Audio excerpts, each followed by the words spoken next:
There are ruthless truths, and if you have the courage to face them, you become dangerous in a way that manipulators can no longer touch you. We were raised on a pretty story. The world is fair, people are kind, hard work always pays. Nice. But life whispers otherwise. The game isn't fair. Not everyone plays clean. And effort without clarity bleeds you dry. Marcus Aurelius reminds us, you have power over your mind, not outside events. Own the mind, win the day. When you master your mind, you rise above 90% of the crowd. Today, 8 ruthless lessons to make you dangerously smart in the best way. Seeing through appearances, hard to manipulate, decisive under pressure. And lesson 6 will change how you judge every relationship in your life. What is dangerous intelligence? Ordinary intelligence helps you solve problems. Dangerous intelligence helps you see them before they crash into you. It's not the art of manipulating others, but the ruthless discipline of cutting through your own illusions. The Stoics called it training the mind to see clearly, to think rightly, to act justly, even in the middle of chaos. Are you ready? Let's begin. Lesson 1. Emotions drive, logic rides, shotgun. Most decisions are not born in logic. They are triggered by emotion, then dressed up with logic afterward. The reasoning we give? Often nothing more than the press release, written after the deal is already done. I once worked with a student in Austin. He swore he bought an expensive gym package because of the science, the trainers, the cutting-edge program. It sounded rational. But dig deeper, and the truth surfaced. He had just gone through a divorce. What he really wanted wasn't a workout plan. It was a place where he could feel seen, connected, less alone. The spreadsheets and schedules were just camouflage. You'll see this everywhere. Online debates rarely turn on facts. They turn on ego, on identity, on people clinging to a sense of who they are. In the office, colleagues may resist a new process not because it's inefficient, but because deep down they're asking, will this make me irrelevant? The Stoics warned us, people are rarely fighting about the thing on the surface. They are fighting for their pride, their place, their need to feel safe. So here's the drill. When you feel the rush rising inside, you stop. Ask, what am I really feeling? Anger, fear, the hunger to be recognized. And then ask the harder question, what rash decision will I regret tomorrow? And when others flare up, don't attack their logic. Speak to the emotion first. I see why this matters to you. Acknowledge the fear before inviting them into reason. That is dangerous intelligence. The ability to read the emotion underneath yours and theirs. The power to prevent the fire before it burns down the room. Lesson 2. Everyone acts in their own interest. This is not cynicism. This is reality. And once you see it, your disappointment in people evaporates. We like to believe in pure altruism. We want to think our neighbor bakes cookies because she simply loves giving, or that a colleague volunteers for extra work because they care about the team. But beneath the surface, there is always self-interest. Sometimes noble, sometimes selfish, but always there. I remember a woman in my community who seemed endlessly generous. She organized events, remembered everyone's names, always showed up with a smile. People praised her selflessness. But later, I learned she was preparing for a run at city council. Every kind gesture. It was also a campaign strategy.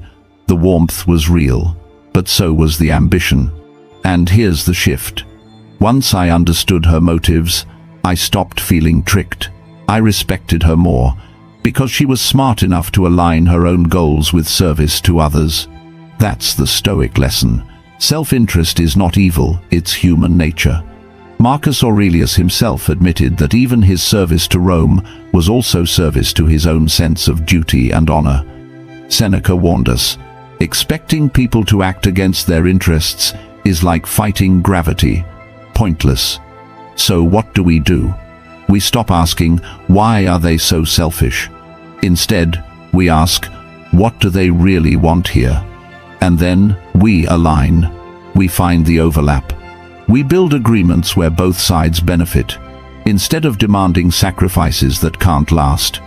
This is dangerous intelligence, seeing the hidden currents of motivation, understanding that every request, every smile, every offer carries a purpose. And when you see it clearly, you can work with reality, not against it. Lesson 3. Most people can't handle the truth about themselves. This one cuts deep. Because the harshest mirror is not the one we hold up to others, it's the one we hold up to ourselves. Most people avoid that mirror.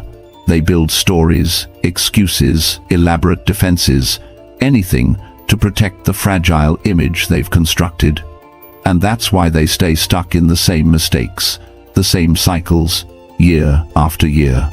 I had a friend who constantly complained about being overlooked at work. Every time he blamed politics, unfair managers, or bad luck.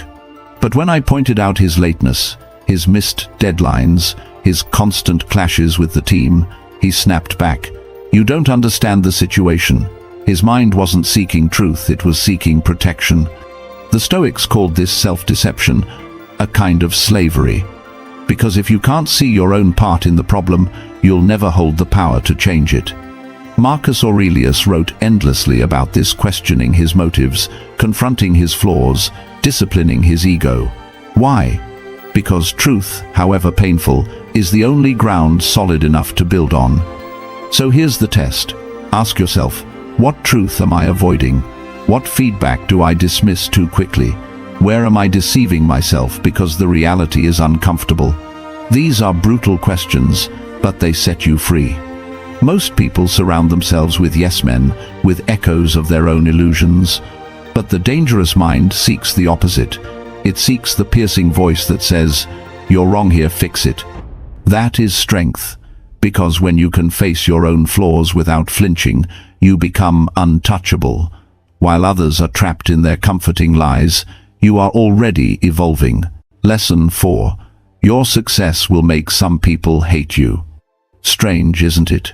You work hard, you rise higher, you finally win, and instead of applause you feel the sting of resentment. Why? Because your success is a mirror. It reflects back to others what they could be, but chose not to become. And not everyone can face that reflection. I saw this with a college friend who built a thriving business from nothing. When he struggled, everyone was kind, supportive, encouraging. But the moment his company was featured in a magazine, the tone changed. Jokes about how money must have gone to his head, rumors about how he just got lucky. People who once celebrated him began sharpening knives behind his back. Here's the truth. He hadn't changed. What changed was how his success exposed the excuses of others. Instead of being inspired, they felt threatened, and envy disguised itself as criticism. Marcus Aurelius knew this well. Even as emperor, he was surrounded by gossip, betrayal, and envy. His reminder was simple. Very little is needed for a happy life. It is all within yourself, in your way of thinking. In other words, their poison is their burden, not yours. So when envy comes, don't shrink to make others comfortable. Don't dim your light just because it hurts their eyes. Stand firm, keep building, let your work speak louder than their bitterness. This is dangerous intelligence, expecting resistance as the price of growth, knowing that success will test not just your skills, but your circle. And when the whispers come, you'll recognize them for what they are, not a reflection of you, but a revelation of them. Lesson 5. Everyone is selling you something. Once you see this, you'll never see people the same way again. Every interaction is an influence attempt. Every smile, every story, every gesture. It's a bid to get you to do, think, or feel something, sometimes obvious, sometimes subtle, but it's always there. I once met an old acquaintance for coffee. At first, it felt warm, nostalgic, two friends catching up. She asked about my work, my family, even remembered details from years ago. I thought, this is genuine. Then, halfway through, the reveal. She had joined a business opportunity, and suddenly all the friendliness was the sales pitch. The friendship was just the packaging. The real product was my wallet. And no, she wasn't evil. She honestly believed she was helping. But that's the point. Influence wears many masks, sometimes kindness, sometimes urgency, sometimes guilt. Marcus Aurelius knew this well. Surrounded by generals, advisors, and politicians, each one pushing their own agenda, he trained himself to see through the pitch. To hear not just the words, but the motive beneath the words. That is your shield. Don't assume everyone is manipulative. Assume everyone has an interest. And once you ask, what do they really want here? You stop being a passive buyer in the marketplace of influence. You become a conscious chooser. Your co-worker's compliment may be genuine but may be leverage for support at the next meeting. Your neighbor's cookies may be kindness but may be a future favor. It's not paranoia, it's clarity. This is dangerous intelligence, refusing to be lulled by surface appearances. Choosing with awareness, deciding on your terms, not theirs. When you see the hidden sales pitch behind every interaction, you stop being sold and start living by choice. Lesson 6. When people show you who they are, believe them. This lesson will save you years of wasted trust. People reveal themselves all the time, in the small details, in how they treat waiters, in whether they keep small promises, in the jokes they tell when they think no one important is listening. The signs are always there. What's missing is our willingness to see them. I once worked with a business partner who loved to exaggerate his role in meetings. At first, I brushed it off. Then came the padded expense reports, little things, small numbers. Again, I made excuses. He's just excited. Everyone fudges receipts. But years later, when I discovered he'd been negotiating behind my back to cut me out of the company, I realized the truth had been on display the whole time. I just didn't want to believe it. Maya Angelou said it best. When people show you who they are, believe them the first time. The Stoics lived by this. Marcus Aurelius judged not by speeches or isolated acts, but by consistent patterns. Seneca warned us, hoping someone will change their core nature is a losing bet. So here's the rule: trust patterns, not promises; actions, not words; consistency, not explanations. If someone gossips about others, they'll gossip about you. If they break small commitments, they'll break big ones. If they show disrespect when it costs them nothing, they will show betrayal when the stakes are high. This is dangerous intelligence, refusing to rewrite the story in your head to protect your feelings, taking people at the evidence of their behavior. And when the evidence is clear, you adjust your boundaries, not their excuses. See the pattern, believe it, move accordingly. Lesson 7. Comfort is the enemy of growth. Comfort feels safe. It feels warm. It whispers, "Stay here, you've made it." But in truth, comfort is a cage, a soft prison that robs you of strength long before you realize it. I once knew a brilliant software engineer. Great pay, flexible hours, work that came easy. For 3 years, he was living the dream. But slowly, his edge dulled. New technologies overwhelmed him. Conversations that once excited him now felt heavy. He hadn't failed. He had decayed, not from hardship, but from ease. Then came the layoff, and suddenly the security he trusted was gone. The comfort that once felt like a blessing revealed itself as a trap. The Stoics understood this. Marcus Aurelius could have drowned in luxury, yet he chose campaigns, challenges, the grind of leadership.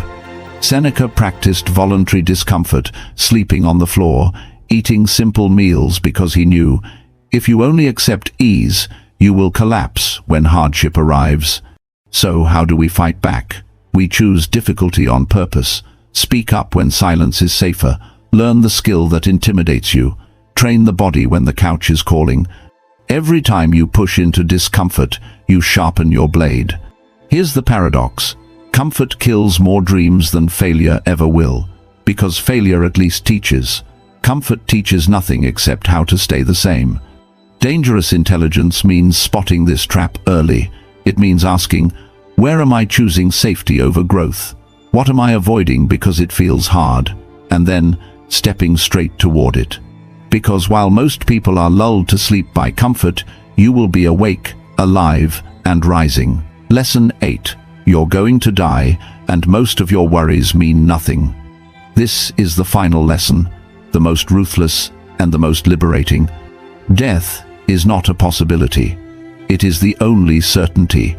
And when you remember this, most of the noise that drains your energy vanishes. I watched this truth unfold in a man I admired. Before his diagnosis, he obsessed over office politics, neighborhood gossip, whether his lawn looked perfect compared to the neighbors. He fought battles that meant nothing, but once cancer forced him to face the clock, everything shifted. He stopped caring about approval. He ended hollow relationships.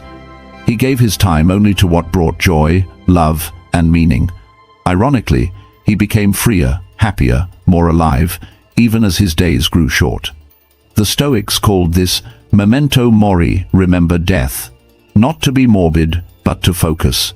Marcus Aurelius wrote, "It is not death that a man should fear, but never beginning to live." Seneca warned that wasting time is the one crime that cannot be repaid. So ask yourself, if I had 1 year left, would this matter? Would I still waste hours arguing online? Would I still chase the approval of strangers? Or would I finally speak the words I've been holding back? Finally build what I've been postponing? Finally live not tomorrow but now? This is dangerous intelligence, cutting away the trivial, investing only in what will matter at the end. While others drown in meaningless anxiety, you walk clear-eyed, unburdened, alive. Because the truth is brutal, you will die. But within that truth lies your freedom. When nothing is guaranteed, everything important becomes urgent, and that urgency is the beginning of a life fully lived. Conclusion. 8 ruthless lessons, each one a blade that cuts away illusion. If you've stayed with me this far, you already carry more clarity than most. Now the question is, will you practice it? Will you choose truth over comfort, discipline over distraction, growth over illusion?